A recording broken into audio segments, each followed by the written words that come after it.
on this side of the table is Susie Dent. Now, you've become a sort of a household name. When I first met you, it was because you'd written a book about new words. That's right. How have you managed to make yourself sort of the poster gal for words? I wish I was. I think it's all thanks to Countdown. I think it's all thanks to me sitting in the corner, as I have been for a very, very long time.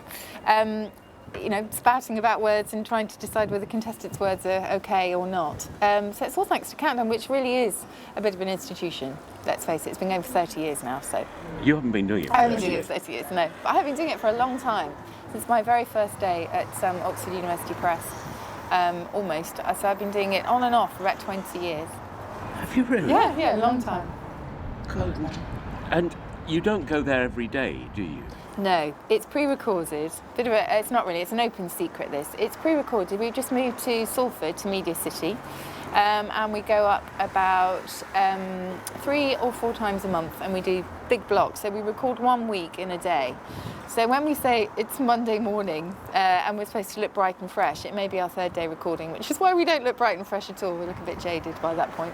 And how much of it is a surprise to you? How much can you predetermine before you go in? Because you've got to be quite bright, haven't you?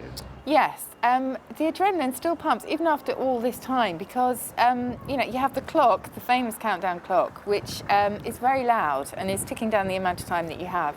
And it's this constant contest to try and find the longest word that you possibly can out of the 9 completely random letters. So actually very little of it is rehearsed. I talk about a word, I have a little slot where I talk about the origin of the day. And obviously I can prepare that, although many viewers will probably think I don't prepare it at all.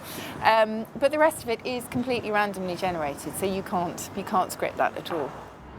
Are you good in everyday life at bringing out words that other people don't use? I mean, are you intimidating in local shops? No, it's funny because a lot of people, if they're texting me, for example, if it's the first time they've ever texted me, they put in lots of semicolons and hyphens, and I'm desperately worried about how they communicate. But no, I rely on the old jaded words as much as anyone else, and I do try and make a big effort to bring in, all the wonderful old words that we've now forgotten.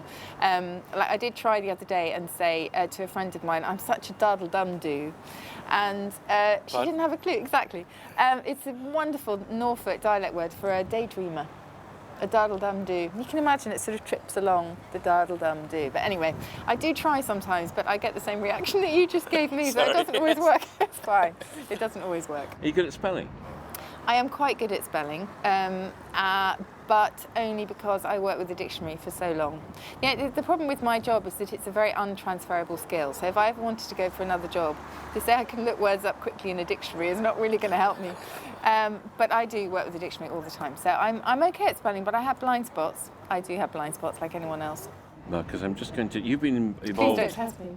No, I wasn't going to. You've been involved here at Chipping Norton on a spelling event, haven't you? Yes. I chaired a debate on Does Spelling Matter?